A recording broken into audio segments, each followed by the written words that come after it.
I'm starting a new painting, and this one is very personal to me, so I thought I would give a story of why I'm painting this and a little history. My grandmother died before I was born. I know very little about her. I have a handful of maybe 3 color photographs of her. I have done this painting. I did her dress in a blue, and the reason why I did that was based on the only color photographs I have of her were the day they came home from Easter. This is my Uncle Jim, my grandmother Mary Lucille, my grandpa Link, and my father Michael John. You can see she's only got one breast. This was Easter Sunday. They picked her up from the hospital. They thought the cancer was gone. It was celebratory. They were all so happy, all new clothes. And then she died less than 2 years later, buried in that same dress. So I took from these that might be her favorite color. So when I painted this photograph, I used those colors. Her hair is auburn. My dad has and it's hard to tell here because it looks almost black, but he has very auburn hair. It was very auburn brown. And when I was a baby, my parents were in a very bad accident, and my Uncle Jim took care of me for the first year of my life with my grandpa. And then as again a teenager, my dad died when I was 16, and my Uncle Jim again stepped in and gave me away at my wedding. So there he is taking care of me. He was always there for me. And then when he gave me away at my wedding, there he is in the background. And that's my Uncle Jim. And why is this important? Because he's like my father figure. And it's the reason behind the inspiration of this painting.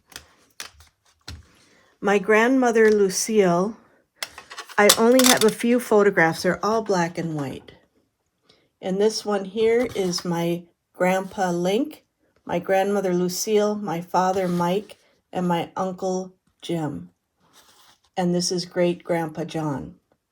So most of the photos I have are like this, and I have dozens like this of her. It's really hard to pinpoint personalities, skin tones based on that photograph. But I do have a few that are a little bigger, like this one. And the things that I know about my grandmother is that she had very voluptuous full lips. Her nose was wide, set. Her eyebrows were always very thin, and she had blue eyes. My father had those blue eyes, and he had her lips. When I was born, my mother has green eyes. I was born with the blue eyes. So I know I have her blue eyes. Her hair is auburn. That I know. And the heart necklace that you can see there, I have. And I've had this since a child. So I'm trying to piece together skin tones. I know her skin is lighter than my grandpa's. I don't know about freckles. Now, the reason I'm talking about all these different past people, my uncle, is because my Uncle Jim died a year ago. He was 78 years old. And after he died, I was given some of his ashes. I have his ashes here, and I also have them in a necklace.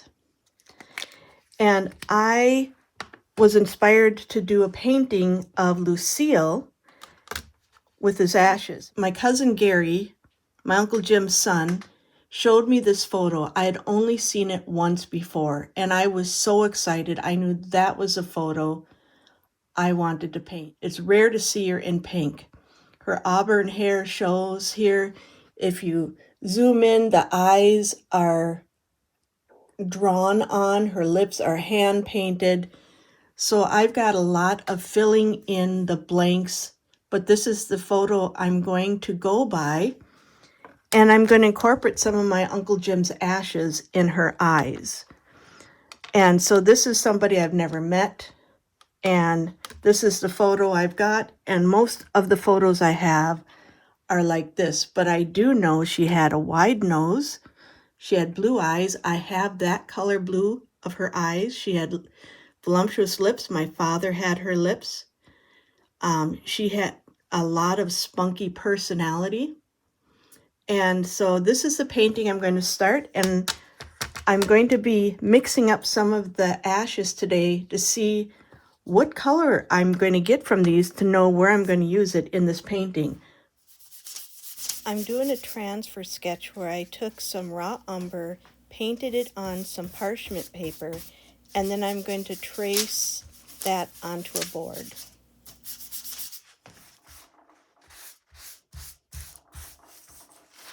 I did previously tone this board with raw umber. It is a linen board with lead white from Artifacts.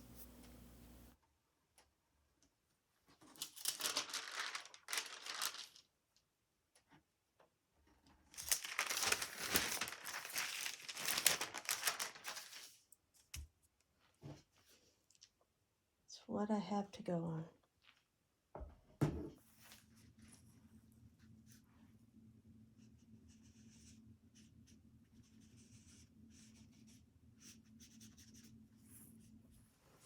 I'm using a little raw umber in this under sketch. It's not the darkest value. It's just confirming some of the areas I want darker in her hair.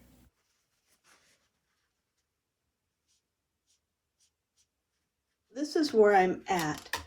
The sketch of her is makes her look much younger than what she is. Her eyes are big. Her eyes aren't really that big. They're smaller. And so I will address that detail when I paint by making the eyes a little smaller and squatting them down thinner. But this is where I'm at, and I've just shown you how I got to this point, toning this board. And the next thing I'm going to do is mix up the ashes from my uncle who died, her son, her youngest son, and see what colors I get, because I'm going to use that as impasto. My plan is to use it in her eyes. And I'm going to do some lead white underpainting for some of the brighter spots on her face. And I haven't decided yet on her sweater if I want to do a vermilion under color and then rub it off, or I think I might do white. I think I might do lead white on here and then go over it with some vermilion. I'm thinking that's going to be my plan. So I have a little stack white, a little pale grinder's oil, a little bodied vacuum oil, and stack white. And I'm just making sure the consistency is where I want it to be, and I think so. And it's a small amount because I'm just experiment on these colors.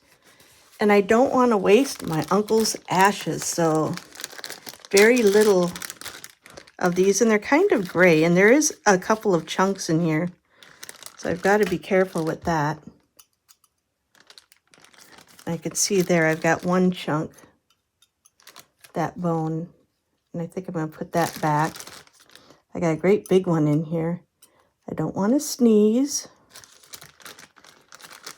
don't want to waste, but I need to do this to figure out what colors it is. So I'm going to take some of the ashes and I'm going to mix it in with a little of this grinder's oil and a little of the vacuum body. It's very chunky. It's not smooth. I wonder if I should grind it. And I'm going to add a lot more because I'm trying to get a color.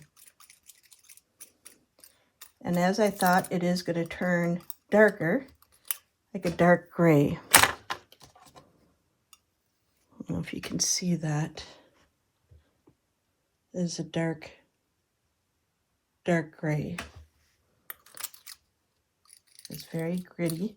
So I do have a little grinding palette, and I might grind it a little smoother. I'm going to take some of this lead white and mix it in, and some more of his ashes and mix it in.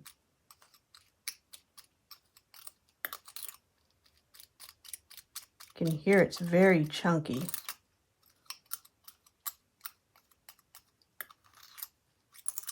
So what I'm going to do with that, I'm going to take this And I'm just going to put it on this board. You can see it's gray, it's chunky. I am going to grind this finer. That I already know. But I'm going to put it on here just to see how it adheres. And I might have added too much ash to it. But you could definitely see it's a little, let me see if I can get this to zoom in. There you go. It is chunkier than what I really want. It is grayer compared to, I don't know, I'm going to have to do something special with these tissues and stuff that I use. This here is just a plain lead white.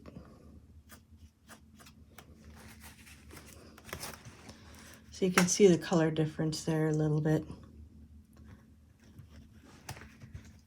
And so I'm going to give that a day and see how that responds. Interesting note, this big chunk here, it's almost shaped like a tooth, but I can't imagine that's what it is. I think it's just a bone fragment.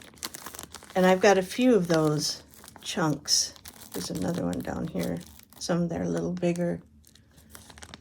So I'm going to definitely grind a small amount when I get to painting this, because I want it very fine, and I'm not going to sift it and mess too much because this is my uncle and I don't want to waste them. I have a mortar and pestle, but I'm going to try using my little mini micro grinding plate here, because I'm only doing such a small amount of the ashes, and I'll grind that to get it even finer. If I can't with this, then I will pull out my mortar. Being the sentimental fool that I am, I have this little pill box that my grandfather gave me in the early 1970s. So I'm going to store my uncle's ashes in there once they're ground.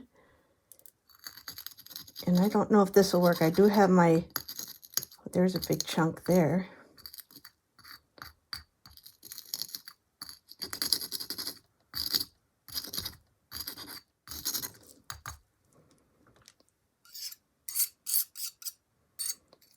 Oh, that's definitely much finer. So I'm on to the right thing here doing that. I think this is all I'm going to use. This is my second batch, and it did come up very fine. It's amazing the little bone fragments, as what I'm assuming they are, did grind very nicely. I don't know of anybody else who's done this. The only research I found were people who are taking cremation ashes from pets and doing a wash on a board, but I don't know if that's very archival. I don't want anything that's going to peel off in a few years. So I just want to use the smallest amount of him in the painting of Lucille in pink. Get the rest of this off. Oh, there's one chunk. I don't know why people are afraid to touch remains. Weren't afraid to touch them when they had blood in them. I just don't want to sneeze, and I have such a klutz. I'm afraid I'll send Uncle flying. He would think that'd be hilarious, but I do have a still life planned after this using his cremation ashes. So there I've got his ashes nicely ground.